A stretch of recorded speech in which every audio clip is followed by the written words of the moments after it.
बहुत समय पहले की बात है। एक छोटे से शहर में संजना और लकी नाम के पति पत्नी रहते थे। संजना कभी माँ नहीं बन सकती थी, इसीलिए वो हमेशा अपने पति लकी के पीछे पड़ी रहती थी कि वो दूसरी शादी कर ले। सुनो जी, आप दूसरी शादी क्यों नहीं कर लेते? नहीं, मैं दूसरी शादी नहीं कर सकता। पर मुझे बच्चा चाहिए। मैं भी चाहती हूँ कि कोई मुझे माँ कहकर पुकारे, मेरा अपना बच्चा हो। ठीक है, हम एक बच्चा गोद ले लेंगे। नहीं, मुझे मेरा अपना बच्चा चाहिए। मुझे आपका बच्चा चाहिए। उसके लिए तुम्हें शादी करनी पड़ेगी। देखो, मैं तुम्हें बहुत प्यार करता हूँ और मैं तुम्हारे होते हुए दूसरी शादी नहीं कर सकता। संजना के लाख कहने पर भी उसका पति लकी शादी के लिए नहीं मानता। मैं कभी माँ नहीं बन पाऊंगी। मुझे कोई माँ कहने वाला नहीं होगा। मैं एक बांझ बनकर ही रह जाऊंगी। देखो, तुम्हें बच्चा चाहिए ना, तो हम एक बच्चा गोद ले लेंगे।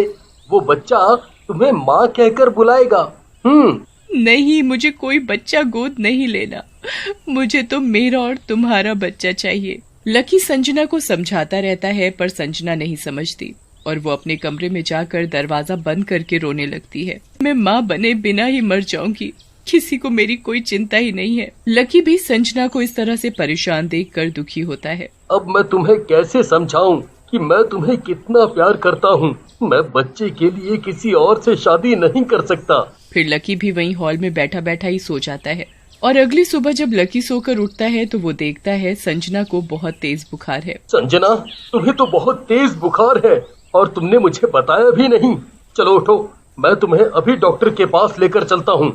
मुझे नहीं जाना किसी डॉक्टर के पास। जब मुझे बिना औलाद के मरना लिखा है तो ऐसे ही सही। संजना, तुम भी ना किसी बच्चे जैसी जिद करती हो। तुम्हें अच्छी तरह पता है मैं कभी ऐसा नहीं कर सकता, पर तुम हो कि समझती नहीं हो। लकी संजना को डॉक्टर के पास ले जाने के लिए बहुत पीछे पड़ता है, पर संजना डॉक्टर के पास जाने से मना कर देती है। इस बात से लकी बड़ा परेशान होता है। ओफो, इसे मैं कैसे समझाऊं? देखो संजना, तुम जो कहोगी मैं तुम्हारी हर बात मानूंगा, पर पहले तुम डॉक्टर के पास तो चलो। तुम मेरी हर बात मानोगे ना? हाँ, तुम जो कहोगी मैं मानूंगा। अब चलो डॉक्टर के पास। संजना फिर अपने पति के साथ डॉक्टर के पास दवाई लेने चली जाती है। जब संजना डॉक्टर से दवाई लेकर वापस आ रही होती है तो उसे रास्ते में एक लड़की सड़क के किनारे पड़ी दिखाई देती है। अरे, ये सड़क के किनारे कौन लड़की पड़ी है? अरे हाँ, ये तो कोई लड़की है, शायद बेहोश हो गई है। संजना और लकी अपनी गाड़ी से उतरकर लड़की के पास जाते हैं और उसे उठाकर अपने घर ले आते हैं। कुछ देर बाद लड़की को होश आता है। तुम लोग कौन हो? मैं यहाँ कैसे आ गई? तुम हमें रोड पर बेहोश मिली तो हम तुम्हें अपने घर ले आए। तुम घबराओ मत, तुम यहाँ सुरक्षित हो। अच्छा बताओ, तुम्हारा क्या नाम है? मेरा नाम सविता है। मैं पास के गांव में अकेली रहती हूँ। कुछ लोग मेरे अकेलेपन का फायदा उठाने के लिए मेरे घर में घुस आए थे, इसीलिए मैं वहाँ से भाग आई। ओह, ऐसी बात है। तुम यहाँ हमारे साथ रह सकती हो। आपका बहुत बहुत शुक्रिया, आप बहुत अच्छे हो। सविता खुशी खुशी संजना और लकी के घर में रहने लगती है। ऐसे ही बहुत दिन बीत जाते हैं। सविता बिल्कुल उनके घर के एक सदस्य की तरह बन जाती है।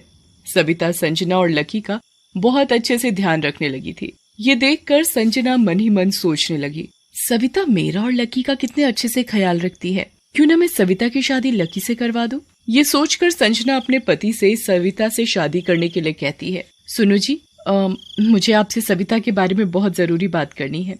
हाँ कहो। तुम्हें सविता से शादी करनी होगी। तुम्हें पता है ना, मैं ये कभी नहीं कर सकता। अगर तुमने सविता से शादी नहीं की तो मैं अपनी जान दे दूंगी। लकी संजना की बात सुनकर घबरा जाता है और वो संजना के कहने पर सविता से शादी करने के लिए राजी हो जाता है। फिर सविता और लकी की शादी हो जाती है, जिससे संजना बड़ी खुश होती है। फिर कुछ दिनों बाद सविता प्रेग्नेंट हो जाती है। संजना सविता का अच्छे से ध्यान रखने लगी थी। फिर एक रात जब संजना पानी पीने के लिए रसोई में जाती है तो वो देखती है कि सविता वहाँ बैठी चिकन खा रही है। ये क्या, सविता तो शाकाहारी है। ये ऐसे पागलों की तरह यहाँ बैठकर चिकन कैसे खा सकती है? संजना सविता के पास जाती है। ये तुम क्या कर रही हो?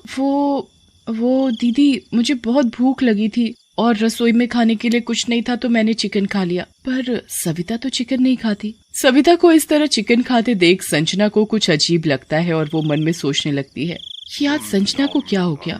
हो सकता है सविता प्रेग्नेंट है, शायद इसलिए उसका चिकन खाने का मन कर रहा होगा। संजना सविता से कुछ नहीं कहती और वो अपने कमरे में सोने चली जाती है। फिर ऐसे ही अगले दिन जब रात को घर के सब लोग सोए हुए थे तब सविता अपने चुड़ैल के रूप में आती है और वो कुछ तांत्रिक पूजा करने लगती है। जैसे ही चुड़ैल की पूजा खत्म होती है तो चुड़ैल बड़ी जोरों से हंसने लगती है। अब फिर से मेरी सारी शक्तियाँ मुझ में वापस आ जाएंगी जब मेरा और लकी का बच्चा होगा। मेरा और इंसान के बच्चे के बगैर मुझ में शक्तियाँ नहीं आ सकती। इसके लिए मेरा और लकी का बच्चा होना बहुत जरूरी है।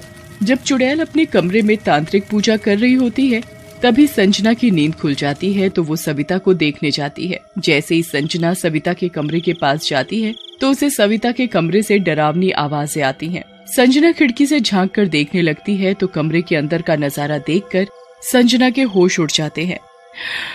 ये क्या? ये तो एक चुड़ैल है और ये तो लकी के बच्चे की माँ बनने वाली है। हे भगवान, ये मैंने क्या कर दिया? अब मैं क्या करूं? अपने बच्चे को इस चुड़ैल से कैसे बचाऊं? फिर संजना जल्दी से अपने पति के पास जाती है और उसे सविता की हकीकत के बारे में बताती है। ये सविता कोई लड़की नहीं है बल्कि एक चुड़ैल है। अब तो चुड़ैल आपके बच्चे की माँ बनने वाली है। ये तुम क्या कह रही हो? मैंने खुद अपनी आंखों से उस चुड़ैल को देखा है। अगर तुम्हें विश्वास नहीं है तो चलो मेरे साथ। फिर संजना अपने पति को सविता का असली रूप दिखाने ले जाती है। वहाँ जाकर लकी के भी होश उड़ जाते हैं। लकी और संजना दोनों खिड़की से चुड़ैल को छुप कर देखते हैं।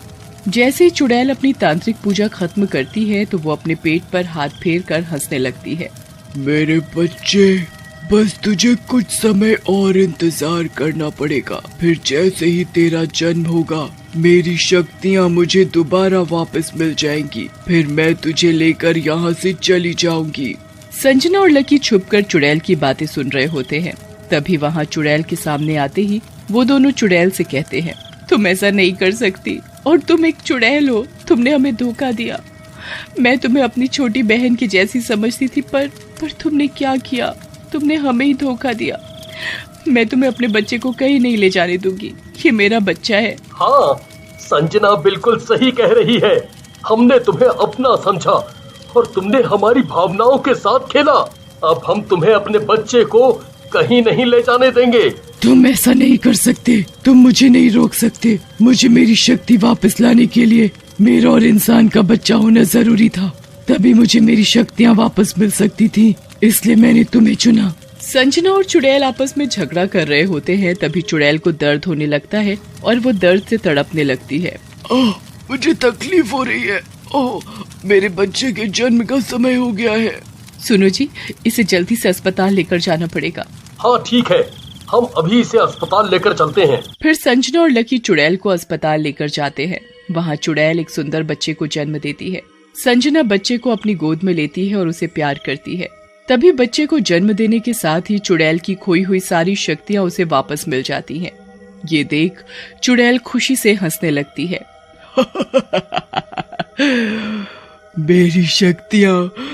मेरी शक्तियाँ वापस आ गई। फिर चुड़ैल संजना से अपना बच्चा वापस मांगती है तो संजना बच्चे को देने से मना कर देती है। ये बच्चा मेरा है, मैं इसे किसी को नहीं दूंगी। चुड़ैल संजना से अपना बच्चा लेने की बहुत कोशिश करती है पर संजना चुड़ैल को बच्चा नहीं देती। भगवान के लिए मेरा बच्चा मुझे दे दो। मेरे बच्चे को मुझसे दूर मत करो। मैंने इस बच्चे के लिए ना जाने कितने सपने देखे हैं। अगर तुम मेरे बच्चे को ले गई तो मैं अपने बच्चे के बगैर मर जाऊंगी। मैं तुम्हारे आगे हाथ जोड़ता हूँ। इस बच्चे के बगैर ये मर जाएगी। एक माँ को एक बच्चे से दूर मत करो। नहीं, ये तुम्हारा बच्चा नहीं है, ये मेरा बच्चा है और मैं अपने बच्चे को किसी को नहीं दूंगी। फिर जैसे ही चुड़ैल संजना से बच्चा अपनी गोद में लेती है तो बच्चा चुड़ैल की गोद में बड़ी जोरों से रोने लगता है। बच्चे को देखकर संजना से रुका नहीं जाता तो वो चुड़ैल से बच्चे को अपनी गोद में ले लेती है। बच्चा संजना की गोद में आते ही चुप हो जाता है।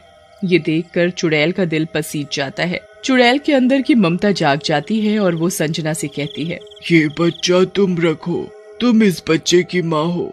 मैं एक माँ होकर एक माँ से उसके बच्चे को दूर नहीं कर सकती। मुझे पूरा यकीन है कि तुम इस बच्चे की अच्छे से परवरिश करोगी। ये एक चुड़ैल और इंसान का बच्चा है तो इसमें भी बुरी शक्ति नहीं होगी। ये एक आम इंसान की तरह ही रहेगा। ये लो तुम्हारा बच्चा। चुड़ैल एक बार अपने बच्चे को बड़े प्यार से देखती है, फिर संजना को बच्चा देकर वहाँ से चली जाती है। संजना भी अपने बच्चे को पाकर बड़ी खुश होती है।